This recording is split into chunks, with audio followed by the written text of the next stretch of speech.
Hello everybody, my name is ManuS and welcome to another MTGCardmarket modern video series. Today I want to try what I talked about in my last Esper video.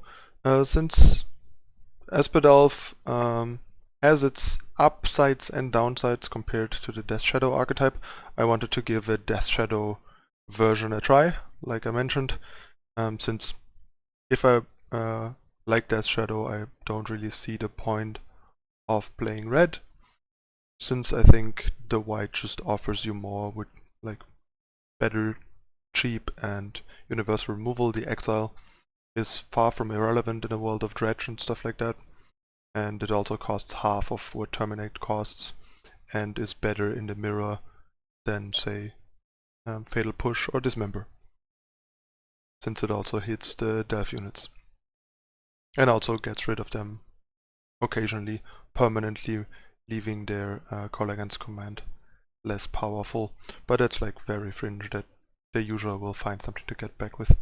The other thing is we get like one of Charm as like a less powerful call against command on one hand, but also cheaper and like more flexible. It is another Terminate type effect that has synergy with Death Shadow, so it's kind of another nice thing to have. But I think the biggest deal is basically Lingering Souls, which is great against decks trying to attack us with like a lot of spot removal and dealing with our threats, and then leaving us without pressure, which is a big deal for a deck like this in my experience.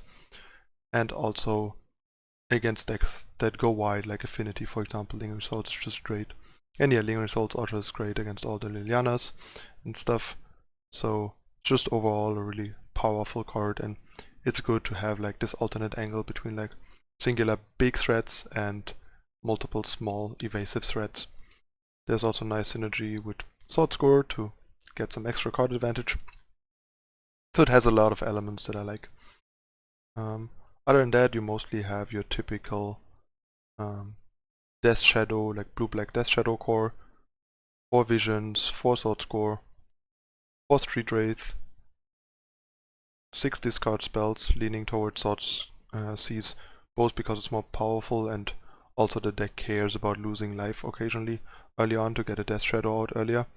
So when we get an upgrade in quality while also synergy with our Death Shadow, that's perfect. So that's why there's 4 Swordseize, 2 Inquisition, unlike in some other decks where it's like a 3-3 or even 4 Inquisition and 2 Swordseize like in the Jund and Abzan decks usually.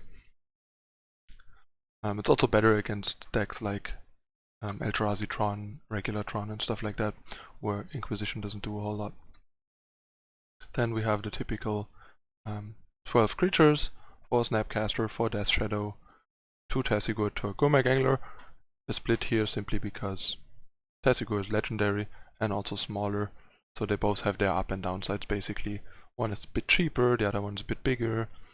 One is non-legendary, the other one is legendary. One has no ability, the other has a grindy ability, but is smaller, and so on. Then we have the typical 6 to 7 removal that you see, 3 Fatal Push, 3 Pass to Exile, and 1 of Charm. The Grixis variants usually have like 4 Fatal Push and 2 Terminate, and lately they change it more towards like 3 Fatal Push and some Terminates and or Dismembers. Like one version I've seen has like 3 Fatal Push, 1 Lightning Bolt, and 2 Terminate, for example. Others, I think Own Turtenwald's version had like 4 Fatal Push and 3 Dismember, or like 3 Dismember and 3 Fatal Push, something like that I think. Or 4-2, not quite sure what the exact split was, but he had Dismember 0 Terminates, which I find a bit questionable, because there's some stuff like Wormcoil Engine and such where this can really backfire. You can also be problematic with Tarmogoyf, and can even be problematic in a mirror against like a Death Shadow that's too big. Sure, you can try to interact with it in combat and stuff, but still, it's kind of iffy. There's an upside to Dismember in that it can be a combat trick with Death Shadow, while later in the game you don't have to pay the life. It can help you early to get your Death Shadow out, and later on you can pay as much life as you are comfortable in helping a Death Shadow grow without relying on without having to pay life to play it, because you can just hardcast it for free. But that can sometimes be a problem. And then there's like the 2 stubborn denial. Some lists run 3.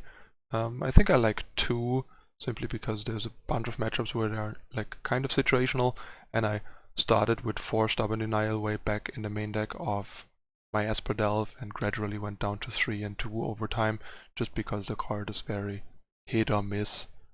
And there's no difference here. Plus it's a little weaker here even because your Death Shadow is either smaller early on, so it doesn't turn on Ferocious, or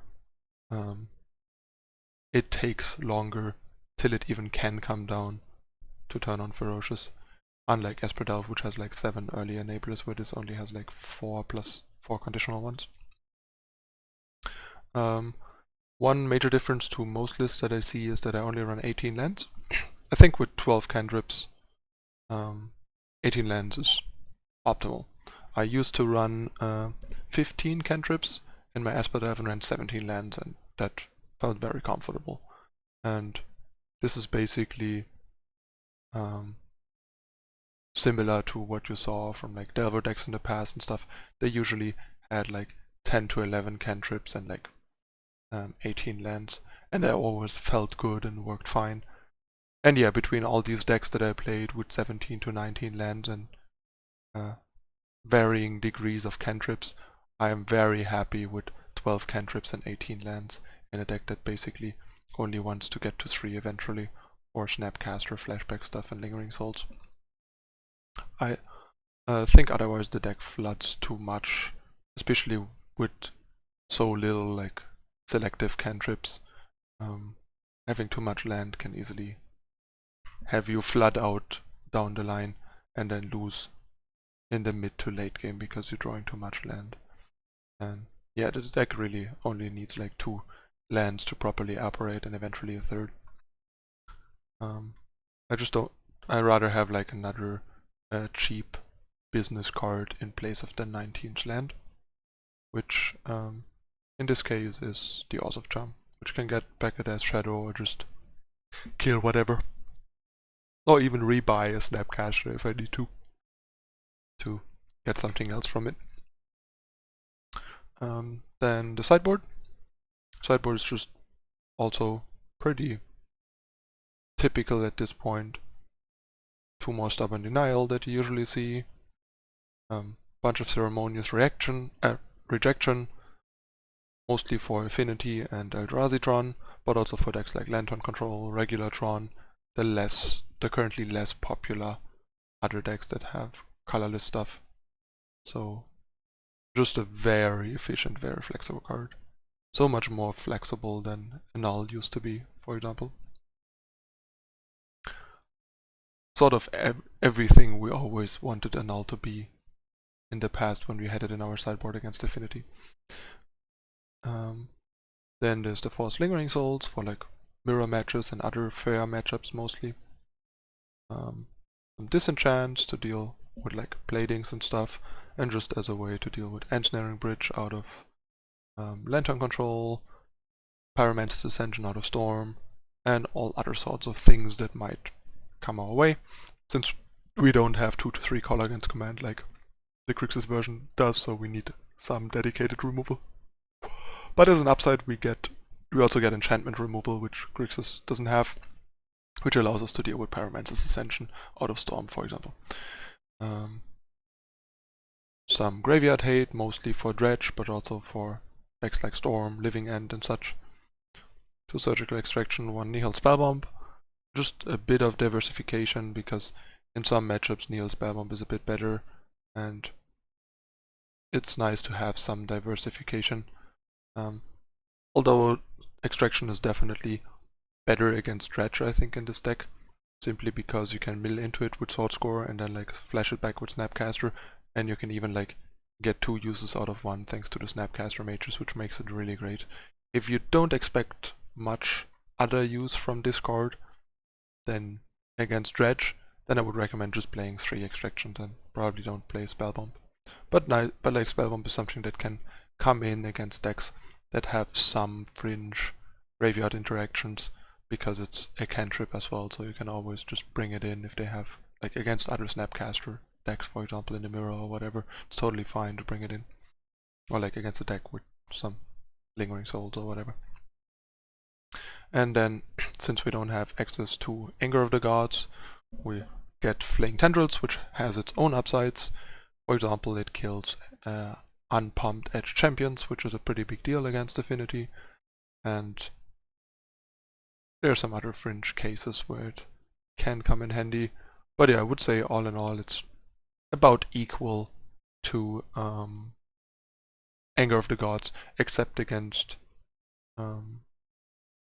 Dredge, it can't kill their prized amalgams, which is a potential issue, but it's fine. We also don't need to, because we have passed something that Grixis doesn't, where it's more important that their sweeper gets rid of everything. And then I'm currently still running like 2 timely reinforcements as like anti-burn measure. I would probably prefer Collective Brutality, but I don't have access to any online right now, and pretty low on tickets, and they're very costly. They're like 16 to 17 ticks each, and I wanted to see how I like timely anyway. But optimally it should probably be just 2 Collective Brutality, because they can come in against some spell heavy control and combo decks as well, while timely is mostly just against burn and some other fringe aggro decks like, I don't know, Merfolk, Zoo and stuff like that. Although against Zoo, for example, this is better than Collective Brutality, because most of their stuff has 3 health, 3 toughness. Alright, that's it for the decklist.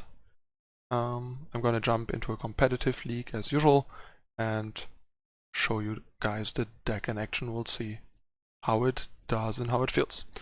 So far I really like the list, and also like looks and feels really nice and well rounded. So stay tuned for the first match coming up in a moment. Thanks for watching.